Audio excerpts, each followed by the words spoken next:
नमस्कार साथियों, Shri Vijay art academy की टीजीटी और पीजीटी की आर्ट की क्लासेस में आपका हार्दिक स्वागत है। दोस्तों, आज मैं आपके लिए जो वीडियो लेकर के आई हूँ वो वीडियो आपको बहुत पसंद आने वाला है और आपकी परीक्षाओं में कहीं ना कहीं आपको बहुत लाभ पहुँचाने वाला है। तो आज की जो मेरी वीडियो है वो जो कला में प्रयुक्त होने वाली तकनीक, प्रविधियाँ और जो शब्दावलियाँ होती हैं उनसे प्रश्न जरूर आते हैं। तो बहुत सारी शब्दावलियाँ हैं जो समझ में नहीं आती हैं, तो उसी को लेकर के मैं आज आपके सामने आई हूँ। और चलिए आइए देखते हैं, इसे पढ़ते हैं। मेरे इसको देखने से पहले दोस्तों मेरे चैनल को लाइक करिए, सब्सक्राइब करिए और घंटी का बटन दबाना ना भूलें और अपने दोस्तों में शेयर भी करिए ताकि सभी लोग पढ़ सकें और हमारे वीडियो का लाभ उठा सकें। तो देखिए दोस्तों, पहली जो शब्दावली है इससे जो प्रश्न आता है पूछता है कोलाज, यानी क्वेश्चन के रूप में भी पूछता है। तो जो कोलाज होता है दोस्तों, इसे जानते हैं क्या होता है? ये एक प्रकार की चित्रण की विधि है। क्या है? चित्रण की विधि है। और इसके माध्यम के रूप में प्रमुख रूप से कागज की कतरन, फोटो की कतरन, कपड़े की कतरन, यानी जिन चीजों को जोड़ करके कोई आकृति तैयार की जाती है उसको कोलाज कहा जाता है। तो प्रमुख रूप से कागज की कतरन, टुकड़े या कपड़े को काटकर किसी धरातल पर, जब हम इसे किसी धरातल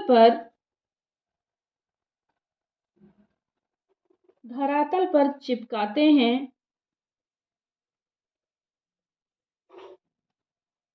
जब किसी भी चित्र को आकार दिया जाता है,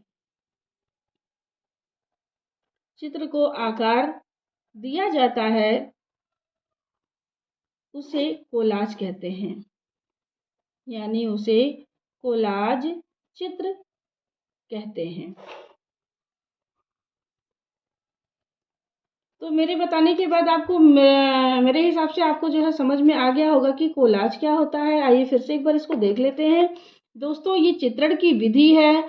प्रमुख रूप से कागज की कतरन, टुकड़े या कपड़े को काटकर जब हम किसी धरातल पर उसे चिपकाकर किसी चित्र का आकार दे दिया जाता है तो उसे कोलाज चित्र कहा जाता है।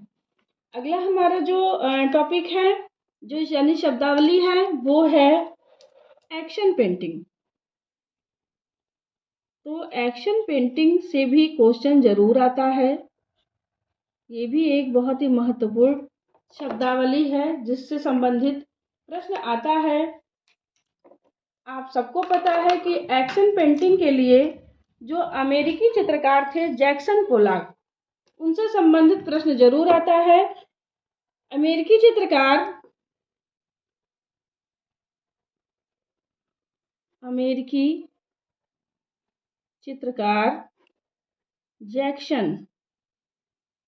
जैक्सन करके याद कर लेंगे तो भी ये आपको याद हो जाएगा। जैक्सन पोलाक द्वारा प्रतिपादित, यानी इनके द्वारा ही ये आविष्कार किया गया है इस पेंटिंग का। यह चित्रण शैली है। अमेरिकी चित्रकार जैक्सन पोलाक द्वारा प्रतिपादित ये चित्रण शैली है। इसमें दोस्तों क्या होता है कि इसमें जो चित्रतल है हमारा, यानी जो धरातल है, रंगों का पूर्णतः वस्तु या आकृति विहीन प्रभाव उत्पन्न होता है, यानी इसका कोई आकार प्रकार नहीं होता है। अमूर्त चित्रण किया जाता है। इसमें बिना किसी पूर्व योजना के, यानी कोई योजना नहीं रहती कि हमको ये चित्र बनाना है, ऐसी कोई योजना नहीं रहती है। चित्र को सीधे चित्र भूमि पर रंग को छिड़का जाता है, फेंका जाता है या टपकाया जाता है। बड़ी ही तेज प्रक्रिया है, यानी बहुत तीव्र प्रक्रिया है, जिसके प्रभाव जो होते हैं आकस्मिक होते हैं, यानी रंगों का जैसा प्रभाव होता है वैसा वो चित्र बन जाता है। तो इसी को एक्शन पेंटिंग कहते हैं। शॉर्ट भी लिख दे रहे हैं इसको। रंगों को चित्रभूमि पर छिड़कना, टपकाना, फेंकना,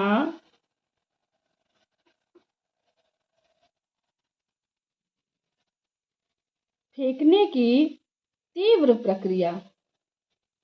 बहुत तेजी से ये काम किया जाता है, तीव्र प्रक्रिया होती है, जिसके जो प्रभाव होते हैं आकस्मिक होते हैं। आकस्मिक होते हैं, पूर्व योजना नहीं होती। चित्रों को बनाने की कोई पूर्व योजना नहीं होती और ये जो चित्र होते हैं, चित्र आकृति विहीन होते हैं, यानी अमूर्त। ठीक है, अब आपको समझ में आ गया होगा कि एक्शन पेंटिंग क्या होती है। देखिए, इसको एक बार फिर से समझिए। एक्शन पेंटिंग की जो शुरुआत की थी वो अमेरिकी चित्रकार जैक्सन पोलॉक ने की थी, यानी उन्हीं के द्वारा ये आविष्कार की हुई शैली है या चित्रण शैली कह सकते हैं। इसमें जो चित्रभूमि होती है, इसमें रंगों को चित्रभूमि पर छिड़कना, टपकाना, फेंकना, ये जो किया जाता है बहुत ही तीव्र प्रक्रिया होती है, जिसके जो प्रभाव होते हैं वो आकस्मिक, यानी रंगों से जैसा प्रभाव उत्पन्न हो जाता है वैसा वो चित्र बन जाता है। चित्र को बनाने की कोई पूर्व योजना नहीं होती, यानी वस्तु और आकृति विहीन होती है। आइए अगला हम लोग देखते हैं फिक्सेटिव।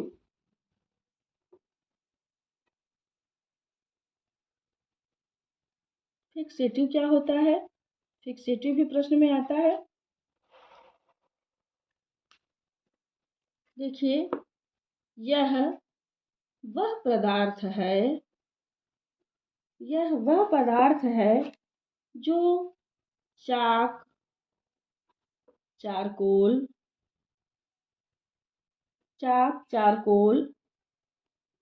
पेंसिल या पेस्टल रंगों पर स्थिरता लाने के लिए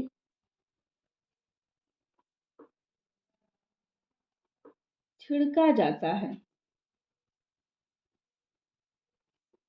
फिक्सेटिव कहलाता है।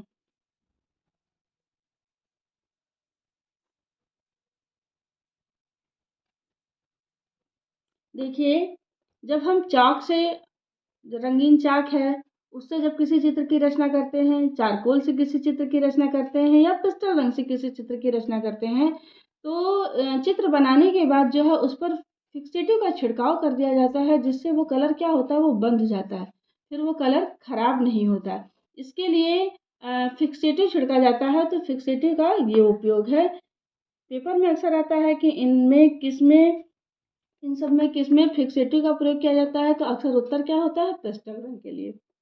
तो ये मुख्य रूप से पेस्टल रंग के लिए प्रयोग किया जाता है। देखिए, अगली जो हमारी शब्दावली है वो है ग्लेज। ग्लेज क्या होता है? तो जो ग्लेज होता है वो एक सूखे रंग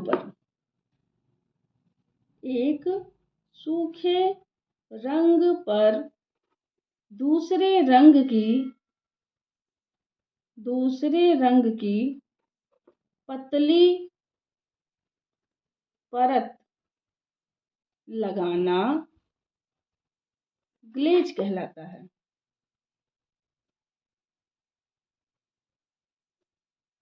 देखिए, ग्लेज होता है जब कोई एक सूखा रंग होता है, जैसे एक सूखे रंग से कोई हमने आकृति बना दी, उसके ऊपर जब किसी रंग की पतली परत लगाई जाती है तो वो जो प्रक्रिया होती है उसे ग्लेज कहा जाता है। अगला देखिए, ग्वाश। ग्वाश क्या होता है? बहुत लोग ग्वाश और वाश को एक ही समझ बैठते हैं, लेकिन ऐसा नहीं है, ग्वाश अलग चीज है और वॉश अलग चीज है। ये भी क्या है, एक चित्रण की विधि है।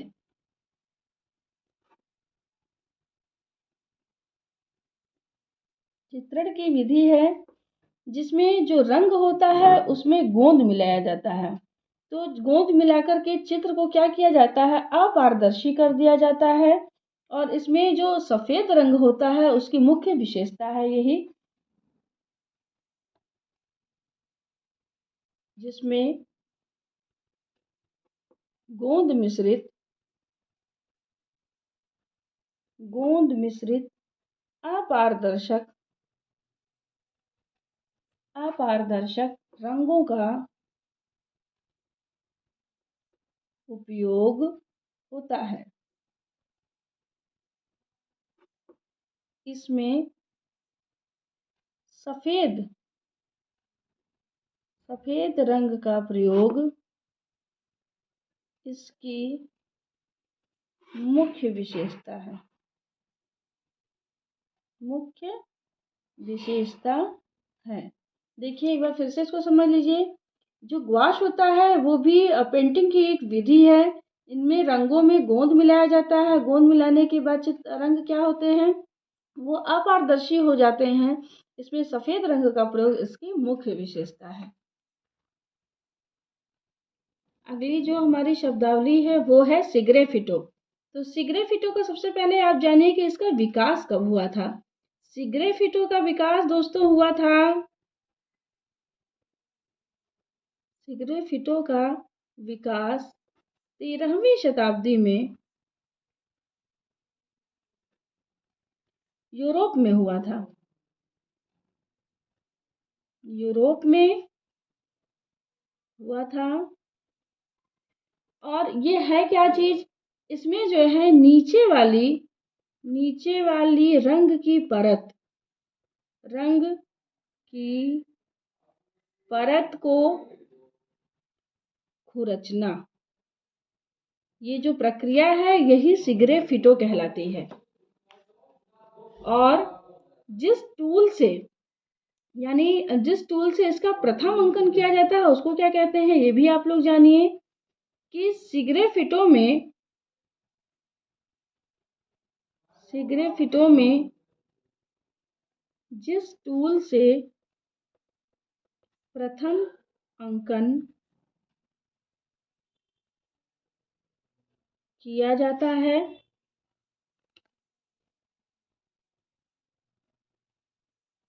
उसे स्टाइलस कहा जाता है। स्टाइलस कहा जाता है। तो ये आप लोगों ने जाना सिग्रेफिटो के बारे में। फिर से एक बार देख लीजिए। सिग्रेफिटो का जो विकास हुआ था वो 13वीं शताब्दी में यूरोप में हुआ था। नीचे वाली रंग की परत को खुरचना, ये जो प्रक्रिया है इसको सिग्रेफिटो कहा जाता है। सिग्रेफिटो में जिस टूल से प्रथम अंकन यानी जो खुरचा जाता है उसको स्टाइलस कहा जाता है। अगली जो हमारी शब्दावली है वो है, देखिए, स्फुमेटो। तो स्फुमेटो क्या होता है, इसको देखिए, कठोर किनारों को अंगूठे या उंगली की सहायता से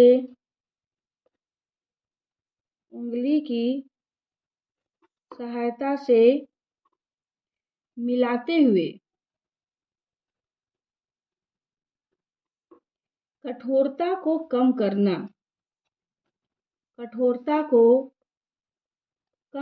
करना इसे स्फुमेटो कहते हैं। स्फुमेटो कहते हैं। यानी जब हम रंग लगाते हैं तो रंगों की जो कठोरता होती है उसको अंगूठे या उंगली की सहायता से धीरे धीरे मिलाते हुए जब उसकी कठोरता कम हो जाती है तो उसी को स्फुमेटो कहा जाता है। अगली हमारी जो शब्दावली है वो है कारचौन। देखिए आप लोग दोस्तों कला के विद्यार्थी हैं, अभ्यर्थी हैं, तो आप लोग को ये सारी चीज़ें जाननी चाहिए कि क्या है ज़रूरी नहीं है कि आपने इन सब विधियों में काम किया हो, लेकिन आपके लिए जानना ज़रूरी है कि ये सारी जो शब्दावली है वो कहाँ यूज़ की जाती है, कैसे यूज़ की जाती है। तो जो टारचान होती है, ड्राई ब्लेंडिंग यानी सूखी पद्धति। जब सूखे रंग को ब्लेंड किया जाता है, ड्राई ब्लेंडिंग करने के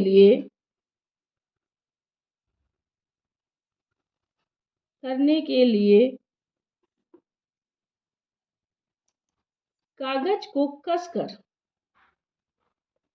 कागज को कसकर लपेटकर लपेटकर पेंसिल पेंसिल का आकार, यानी जब कागज को लपेटा जाता है तो पेंसिल के आकार का टूल बनाने,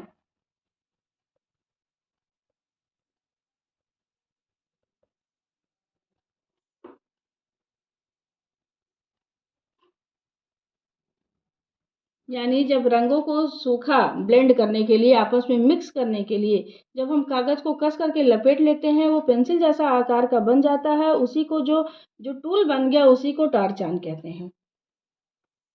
अगली हमारी जो है वो प्रविधि या शब्दावली है, वो है तजांटिंग। तजांटिंग के बारे में जानिए, तजांटिंग क्या है। तो तजांटिंग जो जावा के निवासी थे, जावा के निवासी जिससे जिससे मोम लगाते थे,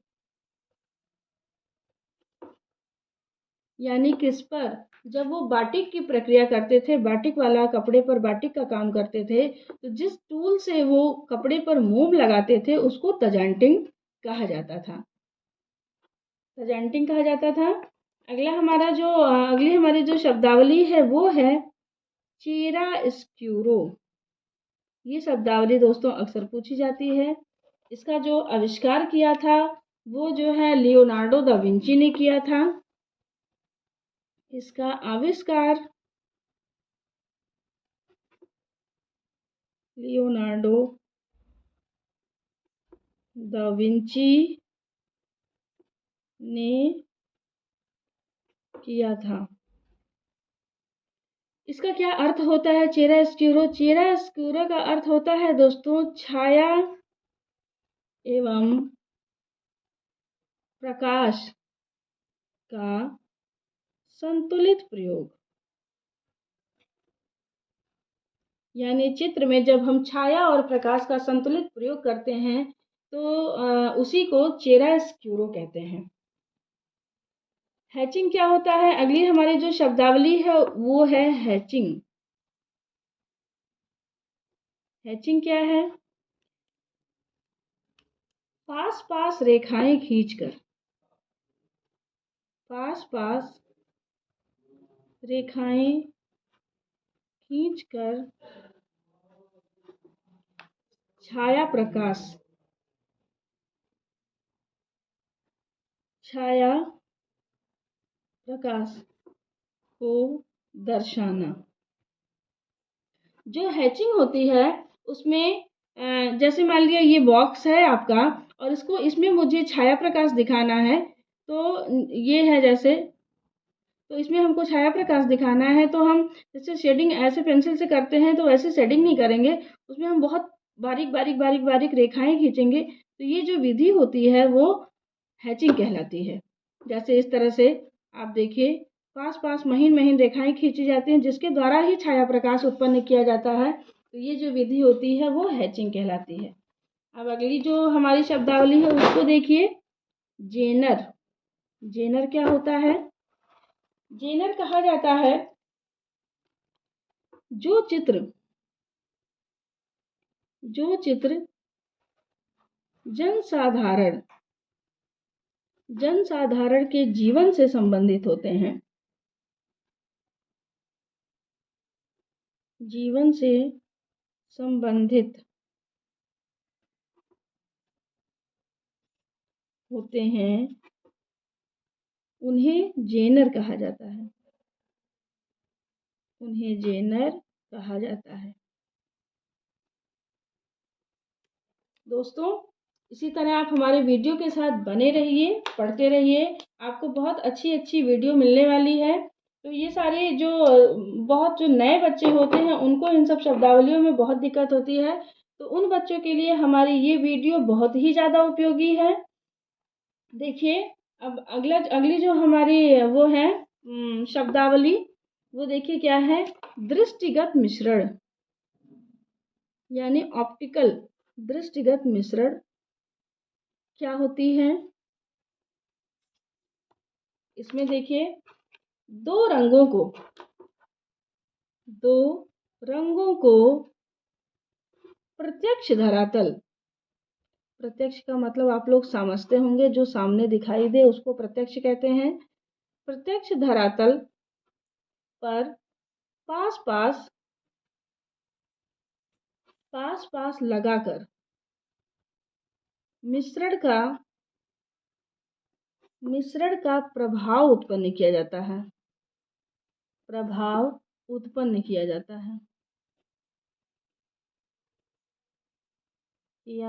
है। उसे दृष्टिगत मिश्रण कहते हैं। इसका अर्थ ये है, जैसे मान लिया आपको ऑरेंज कलर उसमें दिखाना है चित्र में, तो आप रेड कलर लगाएंगे, फिर येलो कलर, डार्क येलो, फिर उससे लाइट, वो रंगों को आप मिक्स नहीं करेंगे, धरातल पर वो रंग मिक्स नहीं होंगे, वो बहुत पास पास लगाए जाएंगे। लेकिन देखने वाले को ये लगेगा कि ये रंग, जैसे आपको ऑरेंज कलर यानी नारंगी रंग अगर दिखाना है धरातल पर अपने चित्रपट पर, तो आप सबसे पहले रेड कलर से भी डार्क कलर लगाएंगे, फिर रेड कलर लगाएंगे, फिर डार्क येलो, फिर लाइट येलो, फिर ऐसे करते करते और लाइट करते आएंगे। पास पास रंग लगाया जाता है, रंगों को आपस में मिश्रित नहीं किया जाता है, लेकिन देखने वाले को ऐसा महसूस होता है कि ये जो है रंग मिश्रित किया गया है। इसी को दृष्टिगत मिश्रण कहते हैं। यानी वो आपकी दृष्टि को ऐसा महसूस होता है कि रंग जो है मिश्रित है, यानी ऑरेंज कलर लगाया गया है लेकिन ऑरेंज कलर नहीं है। इस तरह की जो दृष्टिगत मिश्रण से जो वाद उत्पन्न हुआ था, वो था हमारा नौ प्रभावाद। नौ प्रभावाद में पास पास रंगों के बिंदुओं को लगाया गया था, उसी से उस वाद का जन्म हुआ था। अगली शब्दावली हमारी देखिए क्या है, वो है मास्किंग टेप। यानी मास्किंग टेप क्या होता है, जब हम चित्र को बनाते हैं तो धरातल जैसा है उसे वैसा ही छोड़ने के लिए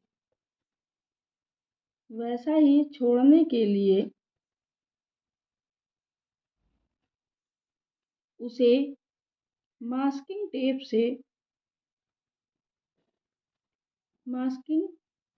टेप से ढक दिया जाता है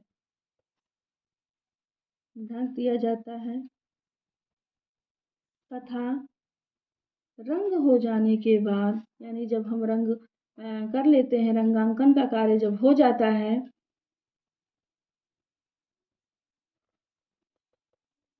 उतार दिया जाता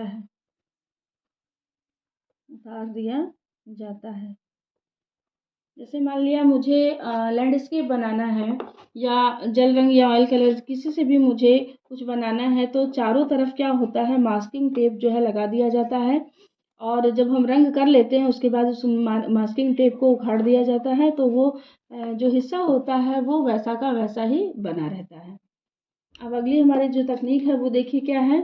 फ्रॉटेज किसको कहते हैं। फ्रॉटेज ये क्या है, किसी रंग को कपड़े या कागज से रब करने की तकनीक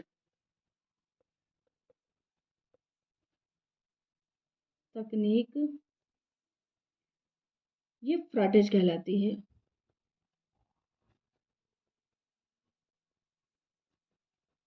यानी किसी रंग को जब हम कपड़े या कागज से रब करते हैं, तो वो जो तकनीक होती है वो जो है वो फ्रॉटेज कहलाती है।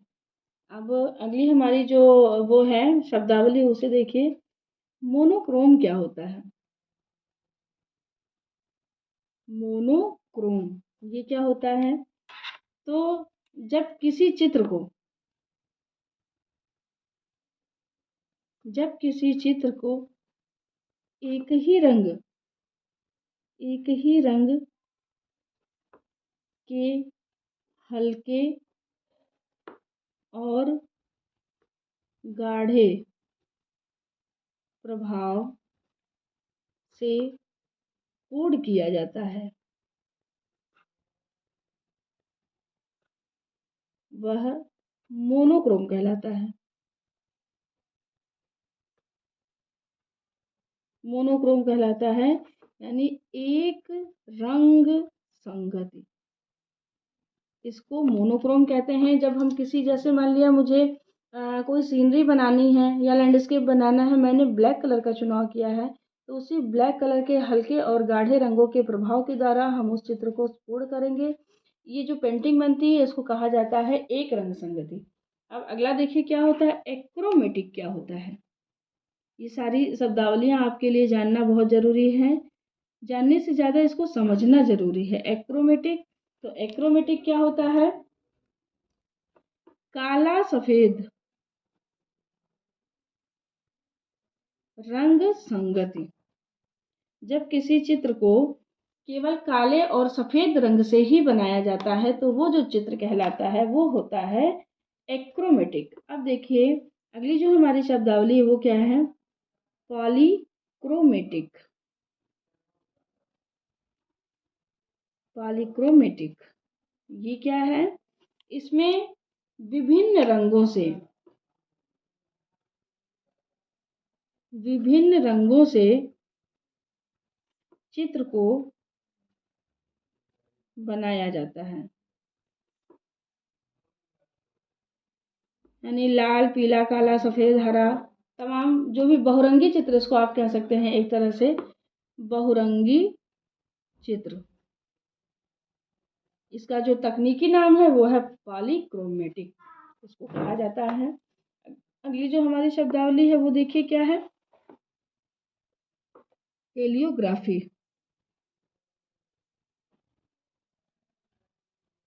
ये क्या होता है?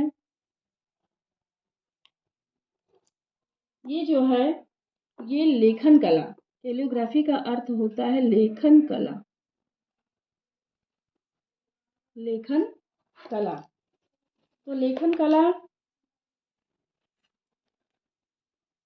का जो आविष्कार हुआ था वो दोस्तों चीन में हुआ था। तो कैलियोग्राफी को कहा जाता है लेखन कला। अब आइए देखते हैं। देखिए अगली हमारी जो शब्दावली है वो है पिगमेंट। पिगमेंट क्या होता है? पिगमेंट होता है द्रव्य रंग, इसको कह सकते हैं आप। किसी पदार्थ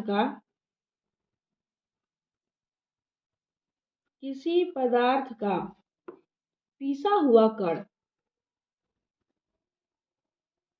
पिसा हुआ कण यानी रंगीन बारीक पिसा हुआ वह पदार्थ जिसको किसी धरातल पर जिसको किसी धरातल जिसको किसी धरातल पर लगाने से उसके रंग में परिवर्तन हो जाता है। रंग में परिवर्तन हो जाता है, उसे पिगमेंट कहते हैं। पिगमेंट कहते हैं। एक बार फिर से देख लीजिए इसको। जो पिगमेंट होता है वो किसी भी पदार्थ का पिसा हुआ कण होता है, जिसको जब हम किसी धरातल पर लगाते हैं तो उसके रंग में जो परिवर्तन आता है उसे क्या कहते हैं? पिगमेंट कहते हैं। अगली हमारी जो शब्दावली है वो क्या है? भस्मित रंग किसको कहते हैं? भस्मित रंग इसको क्या कहते हैं? इसे जो रंग जलाकर प्राप्त किया जाता है, जो रंग जलाकर प्राप्त किया जाता है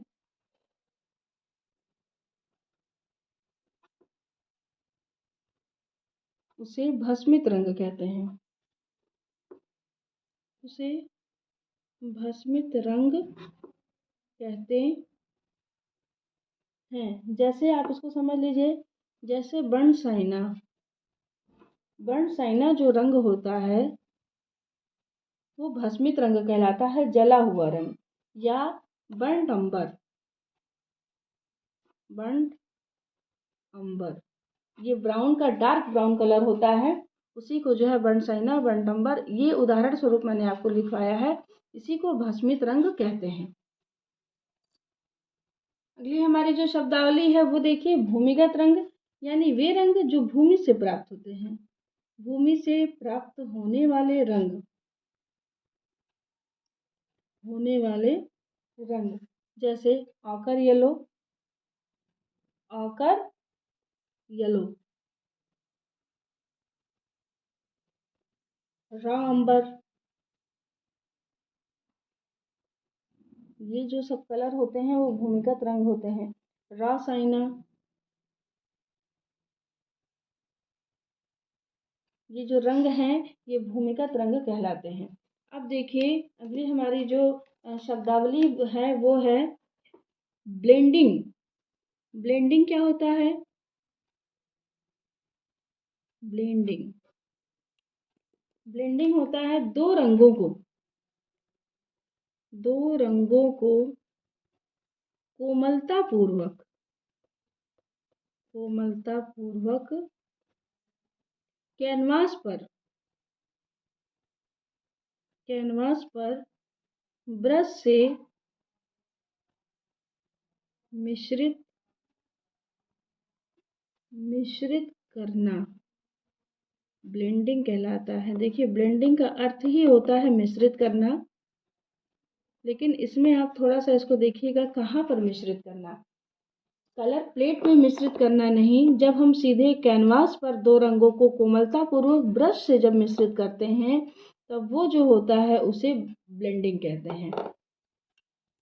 अब देखिए अगली हमारी जो है शब्दावली वो है ब्रोकन कलर। ब्रोकन कलर ये क्या होता है, आइए देखते हैं। बिना किसी मिश्रण के, जब हम किसी रंग को आपस में मिश्रित नहीं करते हैं और उसके बाद उसके अलग अलग स्ट्रोक लगाते हैं, स्ट्रोक लगाते हैं जो जैसे मोज़ेक होता है उसके समान प्रभाव उत्पन्न होता है, उसी को जो है ब्रोकन कलर कहते हैं। तो आइए इसमें लिख देते हैं तो आप लोग को आसानी हो जाएगी। बिना किसी मिश्रण, बिना किसी मिश्रण के रंगों के अलग अलग, अलग अलग स्ट्रोक लगाना, स्ट्रोक लगाना जो मोज़ेक के समान प्रभाव उत्पन्न करते हैं।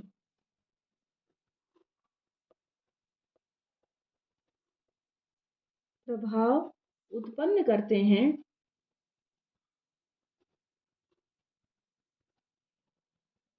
उसे ब्रोकन कलर कहते हैं, ब्रोकन कलर कहते हैं। अब ये भी जान लीजिए कि जो ब्रोकन कलर का प्रयोग था उसे किसने सबसे पहले किया था। तो ब्रोकन कलर का प्रयोग, ब्रोकन कलर का प्रयोग अपने प्रकृति चित्रों के लिए, देखिए प्रकृति चित्रों के लिए कौन चित्रकार प्रसिद्ध है? इंग्लिश भूदृश्य चित्रकार था, आप लोग अंदाजा लगाइए। प्रकृति चित्रों के लिए पाश्चात्य कलाकार कॉन्स्टेबल ने, कॉन्स्टेबल ने किया था। फिर से एक बार देखिए इसको, बिना किसी मिश्रण के, यानी जब हम कलर प्लेट में रंगों को मिश्रित नहीं करते हैं, बिना मिश्रण के ही रंगों के अलग अलग स्ट्रोक चित्र पर लगाना जो मोज़ेक के समान प्रभाव उत्पन्न करते हैं उसे ब्रोकन कलर कहते हैं। और ब्रोकन कलर का सबसे पहला प्रयोग जो किया था वो पाश्चात्य कलाकार कॉन्स्टेबल ने किया था, और कॉन्स्टेबल इंग्लिश भूदृश्य चित्रकार है। इंग्लिश भूदृश्य चित्रों के लिए दो कलाकार बहुत प्रसिद्ध हैं, एक टर्नर, एक कॉन्स्टेबल। अगला हमारा जो शब्दावली है देखिए, ब्लोन ब्लाट्स,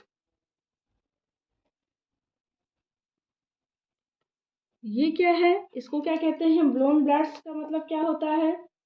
देखिए, रंग की बूंदों को जब हम धरातल पर डालकर मुंह से या स्ट्रॉ की सहायता से फूंक मारकर जब उसका कलात्मक पोत की रचना करते हैं, उसको ब्लोन ब्लास्ट कहते हैं। तो इसको लिख देते हैं ताकि आप लोग को, अगर आप लोग को स्क्रीनशॉट लेना हो तो आप स्क्रीनशॉट इसका ले सकते हैं और फिर से दोबारा पढ़ सकते हैं। और वीडियो को अगर 2 से 3 बार अगर आप इस वीडियो को देखेंगे तो ये सारी शब्दावलियाँ आपको रट जाएंगी, कोई भी दिक्कत नहीं होगी।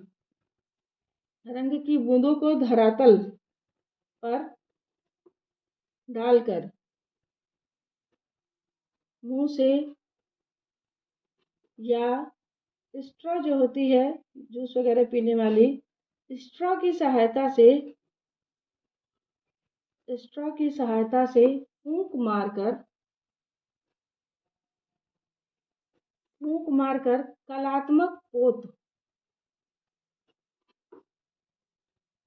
कलात्मक पोत की रचना करना ब्लूम ब्लाट्स कहलाता है। इस सब शब्दावलियों को दोस्तों आपके लिए जानना बहुत ज़रूरी है। अगर इसमें से एक भी प्रश्न आपका छूट गया तो समझिए आप 35 से 34 नंबर पीछे चले जाएंगे। कहलाता है। परीक्षा की तैयारी करिए तो संपूर्ण तैयारी करिए, कम से कम कोई भी चीज़ आपकी आपसे छूटनी नहीं चाहिए, क्योंकि ये सारी चीज़ें ही आपकी परीक्षा की दृष्टि से बहुत ज़्यादा इम्पोर्टेंट है। इन सब चीज़ों को आपको जानना बहुत ज़रूरी है। इम्पेस्टो देखिए, इम्पेस्टो क्या होता है, तूलिका यानी ब्रश, तूलिका, नाइफ या स्पैटुला जो होता है, स्पैटुला की सहायता से धरातल पर सघन यानी बहुत मोटा मोटा, सघन अपारदर्शी रंग लगाने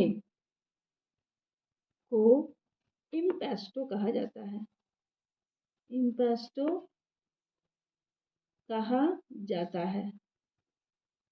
क्या कहा जाता है, जब हम कलर प्लेट से खूब गाढ़े गाढ़े रंग को तूलिका, नाइफ या स्पैटुला से सीधे कैनवास पर खूब गाढ़ा गाढ़ा लगा देते हैं, तो वो जो तकनीक होती है उसको इम्पेस्टो कहा जाता है।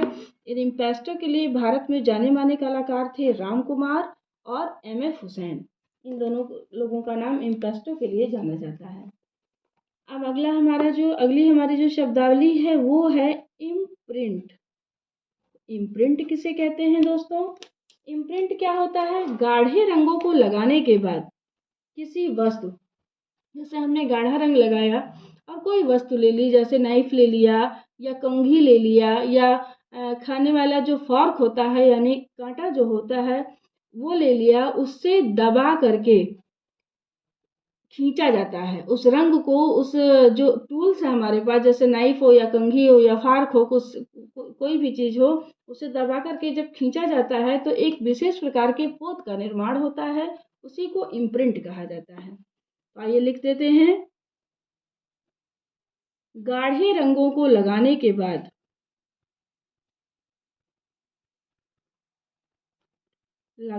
बाद किसी वस्तु जैसे नाइफ, फोर्क, कंघी आदि को दबाकर खींचना, जिससे पोत का निर्माण होता है। पोत का निर्माण होता है, उसे इम्प्रिंट कहते हैं।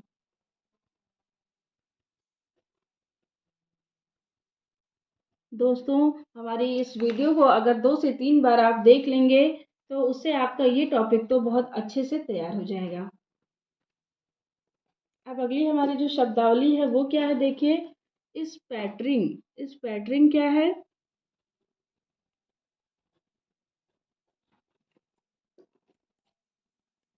सूखे हुए कठोर ब्रश सूखे हुए कठोर ब्रश या जो हमारा टूथब्रश होता है उससे, टूथब्रश से रंगीन धरातल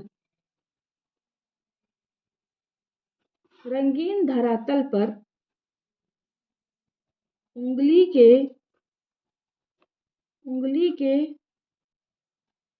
अग्रभाग से स्प्रे करना स्पैटरिंग कहलाता है। स्पैटरिंग कहलाता है। जैसे आपने पेपर लिया, उस पर आपने कोई आकृति बनाई है, ठीक है, और उस पर जो है आपके पास कोई पुराना सूखा हुआ कठोर ब्रश है जिसके ब्रश इधर उधर से हो गए हैं, और उस ब्रश को ले लीजिए, या नहीं है तो आप टूथब्रश ले लीजिए, उसमें आप कलर लगाइए और उस धरातल पर उससे उंगली के अग्रभाग से हल्के हल्के जब हम स्प्रे करते हैं तो कोई ना कोई आकृति बनती चली जाती है। उस जो प्रक्रिया है उसे स्पैटरिंग कहा जाता है। अगली हमारी जो शब्दावली है वो है भूमि बंधन। तो दोस्तों, भूमि बंधन क्या होता है? कैनवास क्लॉथ जो होता है, यानी जो कैनवास कपड़ा होता है हमारा, कैनवास क्लॉथ को फ्रेम पर कसने के बाद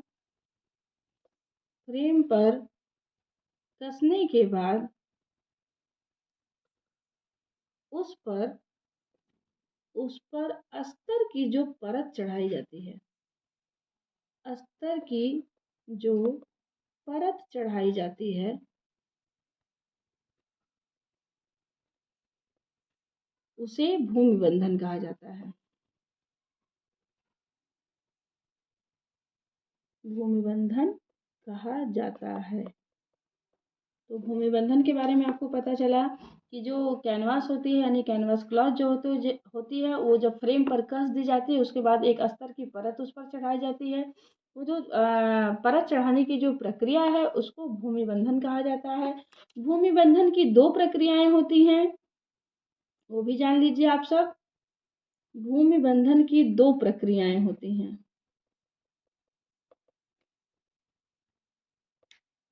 हैं, एक होता है साइजिंग, एक होता है प्राइमिंग। ये दो प्रक्रियाओं से भूमि बंधन गुजरती है।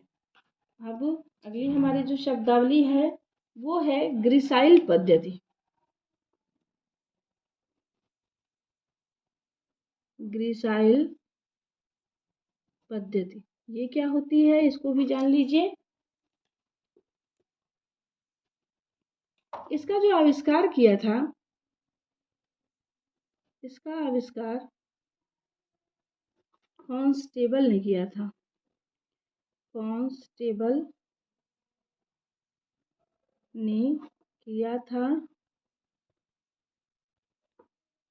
इसमें क्या होता है, उन्होंने कैनवास पर सीधे रंग को लगाने की जो पद्धति का विकास किया उसको ग्रिसाइल पद्धति कहा जाता है। कैनवास पर सीधे रंग को लगाने की पद्धति ग्रिसाइल पद्धति कहलाती है। यानी कलर प्लेट का यूज न करके सीधे रंगों को कैनवास पर ही लगाया जाता है, या रंग प्लेट में कलर को मिक्स नहीं किया जाता है, डायरेक्ट कलर कैनवास पर लगाया जाता है। ये जो पद्धति होती है वो ग्रिसाइल पद्धति कहलाती है। अगला हमारा देखिए क्या है, अगली जो शब्दावली है वो है एक्वा टिंट। एक्वा टिंट क्या होता है? ये इंटेग्लियो की एक तकनीक है। इंटेग्लियो की वह तकनीक जो जल रंग यानी वॉश जैसा प्रभाव उत्पन्न करती है,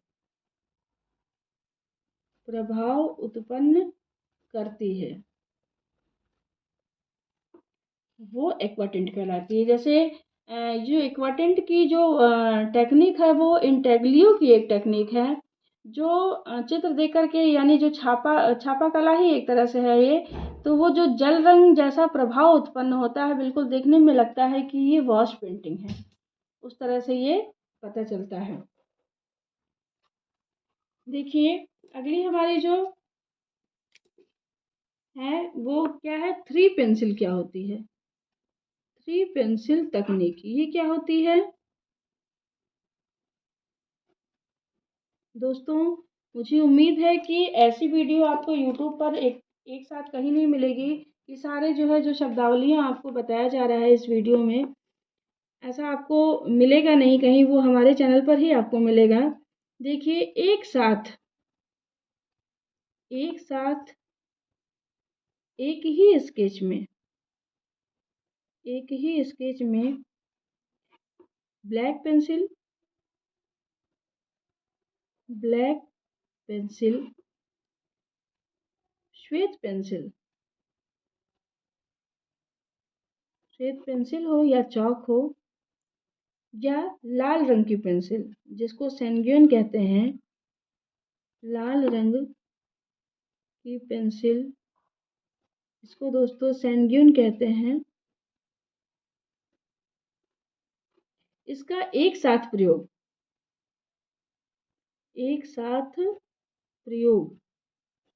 थ्री पेंसिल तकनीक कहलाती है। उम्मीद है कि आपको ये सारी चीज़ें समझ में आई होंगी। अगर नहीं समझ में आती है तो आपके पास स्टार्टिंग में मेरा नंबर दिया हुआ, डिस्क्रिप्शन में भी ये नंबर है, आप मुझसे डायरेक्ट भी बात कर सकते हैं, कोई चीज़ आपको समझनी हो। और हमारा दोस्तों, आप एक व्हाट्सएप ग्रुप है जिसमें आप जुड़ सकते हैं। उस व्हाट्सएप ग्रुप में एक दिन संडे को जो है टेस्ट होता है, मंडे को उसकी डिस्कशन होती है। 50 क्वेश्चन का मेरा टेस्ट पेपर होता है। उसके अलावा जब डिस्कशन होता है तो आप 50 के अलावा कम से कम आपको 100 प्रश्न आपको पता चलते हैं। आप लोग की जो समस्याएं हैं उनका समाधान होता है। तो आप हमारे व्हाट्सएप नंबर से जुड़ सकते हैं। आइए देखते हैं। एक होता है इसिहारा वर्ड प्लेट। इसिहारा वर्ड प्लेट ये क्या होता है?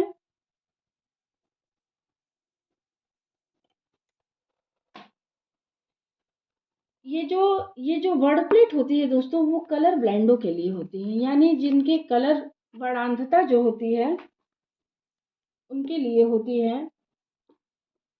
ये एक गोलाकार प्लेट होती है, गोलाकार प्लेट होती है जिस पर जिस पर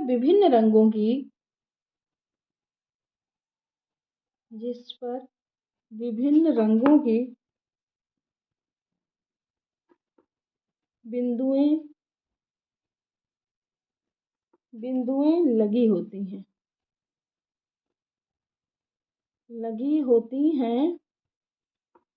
जिस व्यक्ति को जिस प्रकार की अगर जिस व्यक्ति को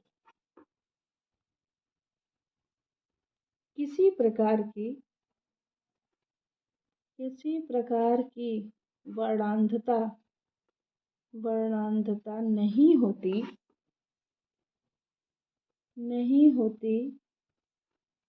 उसे प्लेट में 74 लिखा दिखाई देगा।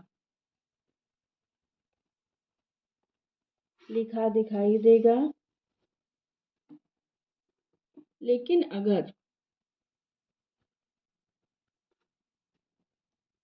अगर किसी व्यक्ति को वर्णांधता है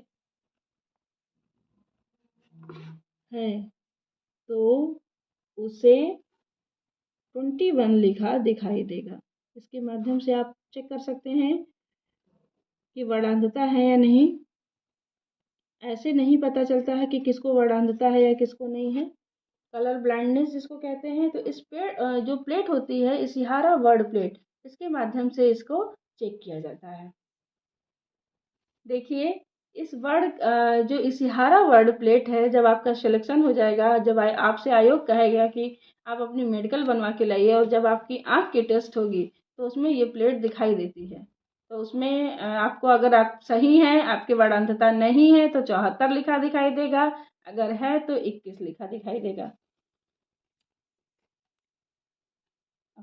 अगली हमारी जो शब्दावली है वो है मेनकाइन। दोस्तों, मेनकाइन क्या होता है? चित्रकार की सहायता के लिए, चित्रकार की सहायता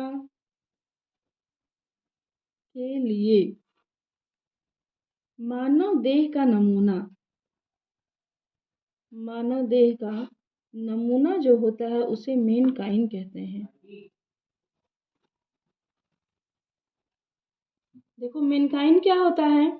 चित्रकार की सहायता के लिए मानव देह का नमूना, अर्थात जो चित्रकार आर्टिस्ट होते हैं, जब वह मनुष्य के शरीर का अध्ययन करते हैं चित्रों को बनाने के लिए, तो जो मानव देह का नमूना उनको उपलब्ध कराया जाता है उसको मेनकाइन कहा जाता है।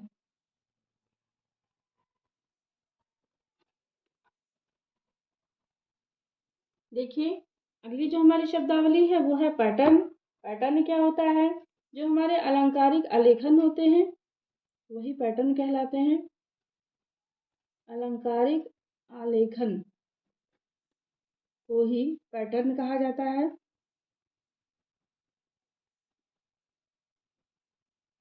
पैटर्न कहते हैं, जैसे कपड़े, कालीन आदि पर, आदि पर जो आलेखन बने होते हैं, बने आलेखन या रूप, जो भी चीज़ उस पर बनी है उसका जब हम बार बार प्रयोग करते हैं, उसको दोहराते हैं, तो वो पैटर्न कहलाता है। पैटर्न कहलाता है। अगली हमारी जो शब्दावली है वो देखिए क्या है? फ्रोंताज। फ्रोंताज ये क्या है? देखिए, सबसे पहले जानिए कि जो फ्रोंताज की खोज थी वो किसने की थी? फ्रोंताज की खोज मार्क्स एंसर्ट ने की थी। मार्क्स एंसर्ट ने 1925 में किया था।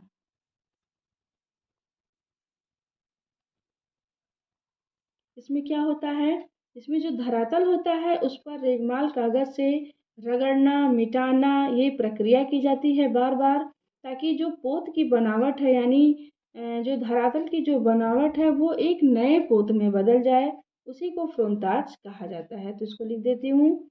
इसमें धरातल, धरातल पर रेगमाल कागज से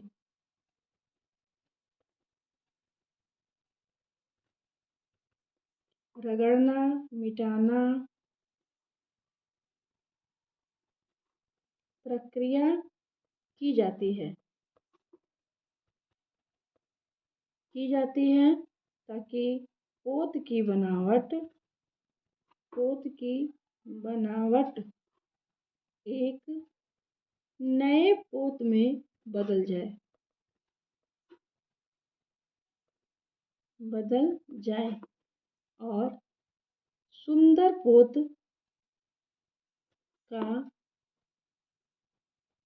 सृजन हो जाए।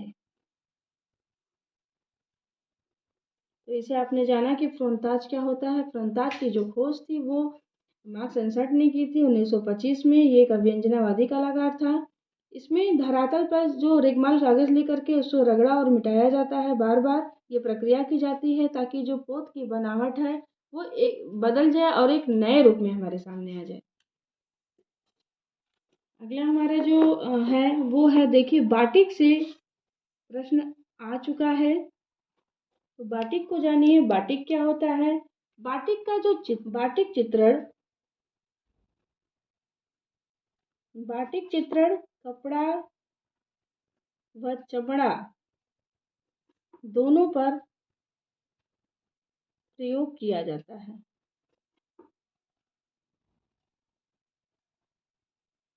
किया जाता है। कपड़े पर बाटिक करने से पूर्व, पूर्व मोम को लगाते हैं। देखिए, बाटिक कपड़े में सबसे ज़्यादा जो क्रैक लाया जाता है उसके लिए सबसे बेस्ट जो मोम होता है वो पैराफिन मोम होता है। रंग को स्टोव के माध्यम से गर्म किया जाता है।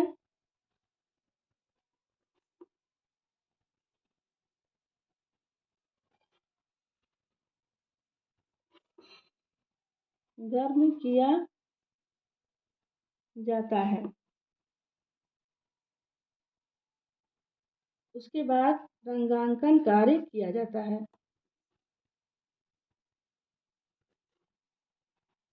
कार्य किया जाता जाता है।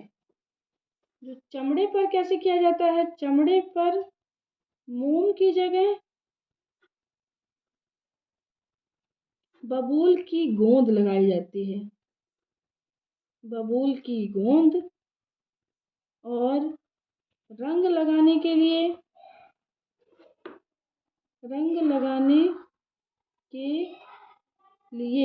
स्प्रिट का प्रयोग किया जाता है।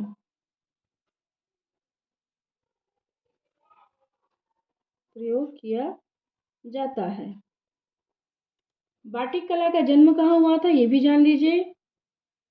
बाटिक कला का जन्म इंडोनेशिया में हुआ था। इंडोनेशिया में हुआ था। जो मिस्र के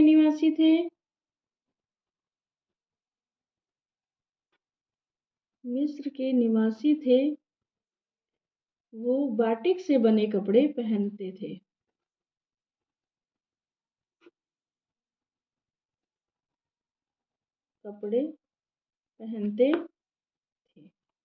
तो आपको पता है, इसके पहले मैंने तजांटिंग के बारे में बताया कि जो जावा के निवासी थे वो जिस टूल का रंग को फैलाने के लिए इस्तेमाल करते थे उसे तजांटिंग कहते हैं।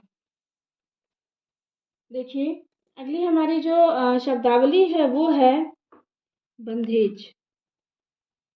बंधेज क्या है? ये एक कपड़ा रंगने की पद्धति है।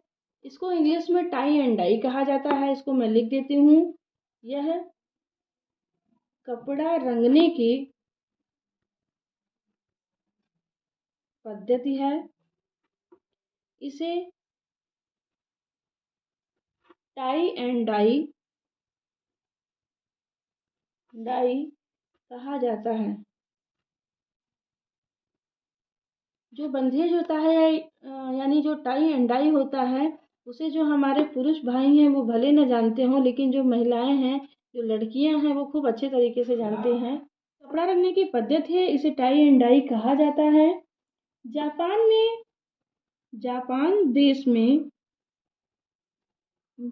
देश में इसे शिबोरी के नाम से जाना जाता है। अगर ये शब्दावली आ गई कि शिबोरी किसे कहते हैं तो आप कहीं ना कहीं हो सकता है कंफ्यूज हो जाएं।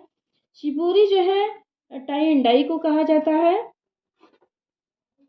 के नाम से जाना जाता है। बंधेज की जो रंगाई होती है, बंधेज की रंगाई सूती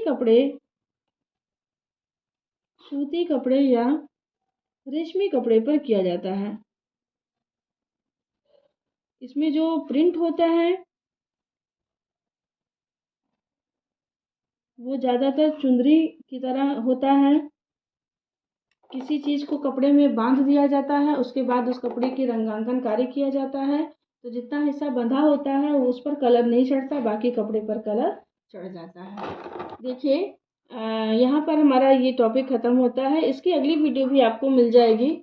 और हमारी ऑनलाइन क्लास भी चलती है मंडे टू फ्राइडे, रात में 9 बजे से हमारी क्लास चलती है। आप हमारी क्लास का भी लाभ ले सकते हैं। उसमें और डिटेल से पढ़ाया जाता है, समझाया जाता है, टेस्ट होते हैं, डिस्कशन होता है, ये सारी चीज़ें होती हैं।